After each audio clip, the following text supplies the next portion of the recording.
ಸ್ತುತಿಸೋದಕ್ಕೂ ಘನಪಡಿಸೋದಕ್ಕೂ ಮಹಿಮೆ ಪಡಿಸೋದಕ್ಕೂ ಯಾರು ಯೋಗ್ಯರವ್ರೆ ಅಂತ. ಹಾಲೆಲೂಯಾ. ನಾವು ಒಂದಲ್ಲ ಒಂದು ಸಮಯ ನಮ್ಮ ಆಲೋಚನೆ ಏನಾಗ್ಬಿಡುತ್ತೆ, ಬೇರೆ ಕಡೆ ಡೈವರ್ಟ್ ಆಗೇ ಇರ್ತೈತೆ. ಇವಾಗ ಇಷ್ಟೊಂದು ನಾವು ಆರಾಧನೆ ಮಾಡಿರ್ಬೋದು, ಹಾಡು ಹೇಳಿರ್ಬೋದು, ಒಂದು ನಿಮಿಷನೂ ನಾನು ಆ ಕಡೆ ಹೋಗೇ ಇಲ್ಲ, ಇಲ್ಲೇ ಇದ್ದೀನಿ ಅಂತ ಹೇಳ್ಕೊಳ್ಳಿ ನೋಡೋಣ, ಅದು ಸುಳ್ಳಾಗಿ ಕಾಣಿಸುತ್ತೆ. ಹಾಲೆಲೂಯಾ. ಅದು ಸುಳ್ಳಾಗಿ ನಮ್ಮ ಇಲ್ಲಿ ಮನುಷ್ಯರು ಕಾಣಲ್ಲ, ಆದ್ರೆ ದೇವ್ರಿಗೆ ಗೊತ್ತಾಗಿರುತ್ತೆ. ಹಾಲೆಲೂಯಾ. ಯಾವಾಗ ನಾವೇನಾಗಿರ್ಬೇಕು, ಒಂದೇ ದೃಷ್ಟಿಯಾಗಿರ್ಬೇಕು. ನಾನು ಅನ್ಕೊಂಡಿದ್ದು ಹೇಳ್ತೀನಿ, ಒಂದು ಹಾಡೇನೆಲ್ಲ ಬಂದ್ರೆ ಅದ್ರ ಲೈನ್ಗಳು ಬಂದ್ರೆ ನಾನು ಅದನ್ನ ಅಲ್ಲಿ ಒಣಸ್ಕೊಳೋ ತರ ಇದ್ರೆ ನಿಜವಾಗ ನಮ್ ಗಮನ ಅಲ್ಲೋಗುತ್ತೆ.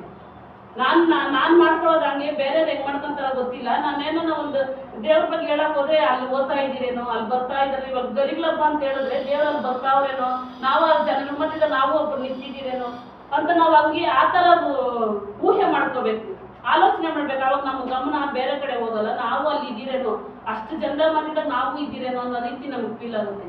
ಬೇಕಾದ್ರೆ ಮಾಡಿ ನೋಡ್ರಿ, ಆ ತರನೇ ದೇವ್ರು ಮಾಡ್ತಾರೆ. ಹಾಲೆಲೂಯಾ. ಅವಾಗ ಬೇರೆ ಆಲೋಚನೆ ನಮ್ಮ ತಲೆ ಒಳಗಡೆ ಹೋಗಲ್ಲ. ಹಾಲೆಲೂಯಾ. ಅದೇ ರೀತಿ ಆತನನ್ನು ಸ್ತುತಿಸೋರು, ಘನಪಡಿಸೋರು, ಮಹಿಮೆ ಪಡಿಸೋರು ಯಾರು ಇಲ್ಲ. ಹಾಲೆಲೂಯಾ. ಅಷ್ಟು ಸ್ಪಷ್ಟವಾಗಿ ಆತನ ದೇವ್ರು ಏನ್ ಮಾಡ್ತಾರೆ, ಯಾವಾಗ ಹುಡುಕ್ತಾರೆ. ಹಾಲೆಲೂಯಾ. ನಮ್ಮ ಕಮಿಟ್ಮೆಂಟ್ಗಳು, ನಮ್ಮ ವೇದನೆಗಳು, ಕಷ್ಟಗಳು, ಸುಖಗಳು ಮಧ್ಯದಲ್ಲಿ ನಾವೇನ್ ಮಾಡ್ತಾ ಇದ್ದೀವಿ, ಹೊರತೋಗ್ತಾ ಇದ್ದೀವಿ. ಹಾಲೆಲೂಯಾ. ಆತನ ಶಾಶ್ವತವಾದ ಕೃಪೆನ ನಾವೇನ್ ಮಾಡ್ತಾ ಇದ್ದೀರಿ, ಹೊರತೋಗ್ತಾ ಇದ್ದೀರಿ, ಅಸಡ್ಡೆ ಮಾಡ್ತಾ ಇದ್ದೀರಿ, ಒದ್ಕೊಂತ ಇದ್ದೀವಿ, ದೂರ ಮಾಡ್ತಾ ಇದ್ದೀರಿ, ಅವ್ರವ್ರ ಆಲೋಚನೆ ಪ್ರಕಾರ ಮಾಡ್ತಾ ಇದ್ದೀರಿ. ಹಾಲೆಲೂಯಾ. ನಾನು ಹೇಳ್ತಾ ಇಲ್ಲ, ವಾಕ್ಯನ ಹೇಳ್ತದೆ, ಆತನ ಕೃಪೆ ಶಾಶ್ವತವಾದದ್ದು. ಅದನ್ನ ನಾವೇನ್ ಮಾಡ್ತಾ ಇಲ್ಲ, ಹಿಡ್ಕೊಂತ ಇಲ್ಲ, ದೂರ ತಳ್ತಾ ಇದ್ದೀವಿ ಅಲ್ವಾ. ಎಷ್ಟೋ ಸಮಯ ದೂರ ತಳ್ತಾ ಇದ್ದೀರಿ. ಹಾಲೆಲೂಯಾ.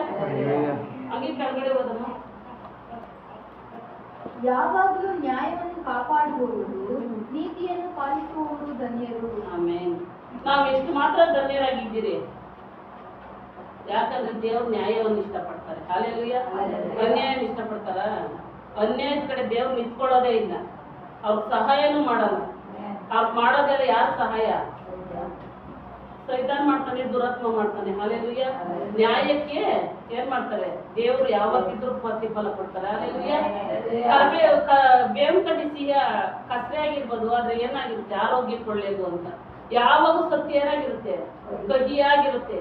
ಆದ್ರೆ ದೇವರು ಹೇಳ್ತಾರೆ, ನ್ಯಾಯ ಆತನಕ್ಕೆ ನ್ಯಾಯ ಉಳ್ಳವರಾಗಿದ್ದು ಕಾಣಿಸಿದ್ರೆ ಆತನಿಗೆ ಇಷ್ಟ ಅಂತ. ಹಾಲೆಲೂಯಾ. ಅದು ಸರಿನಾ ತಪ್ಪ? ಅದು ನ್ಯಾಯ ಅಂತ ಹೇಳೋದಾದ್ರೆ ಇವತ್ತು ಕಷ್ಟ ಆಗಿರ್ಬೋದು, ಮುಂದೆ ಯಾವತ್ತಾದ್ರೂ ಒಂದು ಸಿಹಿ ಆಗಿರುತ್ತೆ. ಹಾಲೆಲೂಯಾ. ಅದಕ್ಕೆ ಯಾವಾಗ ನಾವೇನಾಗಿರ್ಬೇಕು, ನನ್ನ ಮಾತಲ್ಲಿ ನ್ಯಾಯ ಇದೆಯಾ ದೇವ್ರೆ, ನನ್ನ ಆಲೋಚನೆಯಲ್ಲಿ ನ್ಯಾಯ ಇದೆಯಾ ದೇವ್ರೆ, ನಿನ್ನ ನ್ಯಾಯವಾಗಿ ಕಾಣಿಸ್ತಾ ಇದೆಯಾ ದೇವ್ರೆ ಅನ್ನೋದಾದ್ರೆ ನಮ್ಗೆ ಆಟೋಮೆಟಿಕ್ ಆಗಿ ಆಲೋಚನೆ ಕೊಡ್ತಾರೆ. ಹಾಲೆಲೂಯಾ. ಕೆಳಗಡೆ ಹೋದ ಮಂದಿ, ಯೆಹೋವನೇ, ನನ್ನನ್ನು ನೆನಪು ಮಾಡಿಕೊಂಡು ನಿನ್ನ ಪ್ರಜೆಗೆ ತೋರಿಸುವ ದಯೆಯನ್ನು ನನಗೂ ತೋರಿಸು, ನನ್ನನ್ನು ರಕ್ಷಿಸಕ್ಕೆ ಬಾ. ಯಾರೆಲ್ಲ ಇವತ್ತು ನಾವು ದೇವ್ರನ್ನ ಕೇಳ್ಕೊಂತ ಇದ್ದೀವಿ, ನನ್ನನ್ನು ನೆನಪು ಮಾಡ್ಕೊಪ್ಪ ಅಂತ. ನಾನು ಹೇಳ್ತೀನಿ ಯಾವಾಗಲಾದ್ರೂ ಒಂದೊಂದ್ಸಲ ನನ್ನ ಕಷ್ಟ ಬಂದು ಸಹಿಸ್ಕೊಳಕ್ ಆಗಿದ್ರೆ, ದೇವ್ರೇ ನಾನು ಮರ್ತೋಗ್ಬಿಟ್ಟಿದ್ಯಾ, ನೀನು ನನ್ನನ್ನು ಮರ್ತೋಗ್ಬಿಟ್ಟಿದ್ಯಾ ಅಂತ. ನಿಜವಾಗ್ಲೂ ದೇವ್ರು ಮರೆಯಲ್ಲ, ಜ್ಞಾಪಕ ಇಟ್ಕೊಂಡಿರ್ತಾರೆ. ನನ್ ಫಲ ಕೊಡೋಕ್ಕಿನ್ನ ಸರಿಯಾದ ಸಮಯ ಬಂದಿಲ್ಲ. ಒಂದು ಕುಲ್ಮೇಕಾಕಿ ಹಂಗಿತ್ತೀವಿ ಏನ್ ಮಾಡ್ತಾರೆ, ಹೊಡ್ದಿ ಆಮೇಲೆ ತಾನೇ ಅದ ಮಾಡ್ತಾರೆ.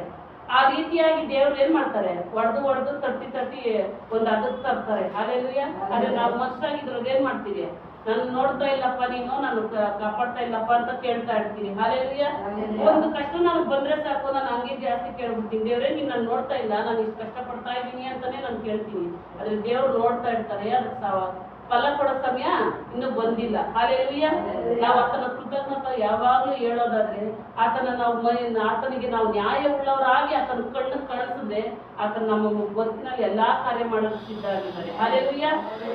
ಎಲ್ಲ ಕಾರ್ಯನೂ ಮಾಡೋದಕ್ಕೆ ಸಿದ್ಧ ಆಗಿದ್ದಾರೆ. ಹಾಲೆಲೂಯಾ. ಆತನ ದಯೆ ನಾವು ಯಾವಾಗ್ಲೂ ಹಿಡ್ಕೋಬೇಕು. ಹಾಲೆಲೂಯಾ. ಅನ್ಯಾಯಕ್ಕೆ ಕಿವಿ ಕೊಡೋದಾಗೆ, ಮೋಸಕ್ಕೆ ಕಿವಿ ಕೊಡೋದಾಗೆ, ನ್ಯಾಯಕ್ಕೆ ನಾವು ಅದು ಇವತ್ತು ಕಷ್ಟ ಆಗಿರ್ಬೋದು, ಆದ್ರೆ ನ್ಯಾಯಕ್ಕೆ ನಾವು ಮಾತಾಡೋದಾದ್ರೆ ಇವತ್ತಲ್ಲ ನಾಳೆ ನಮ್ಗೇನಾಗುತ್ತೆ, ಜಯ ಕೊಡ್ತಾರೆ. ಹಾಲೆಲೂಯಾ. ಆತನ ಯಾವತ್ತೂ ಆತನ ಕಾರ್ಯಗಳನ್ನ ವರ್ಣಿಸಕ್ ಸಾಧ್ಯನಾ? ಕಣ್ಣಿಲ್ದಿದ್ದನ್ನು ಕಣ್ಕೊಟ್ಬಿಟ್ರಿ ಅಂತ ಆನಂದ. ಊಹೆಗೂ ಮೀರಿದ್ದು ಚಿಕ್ಕದಾದ ಸಾಕ್ಷಿ ಹೇಳಕ್ ಇಷ್ಟಪಡ್ತೀನಿ ಒಳ್ಳೆ ಸಮಯದಲ್ಲಿ.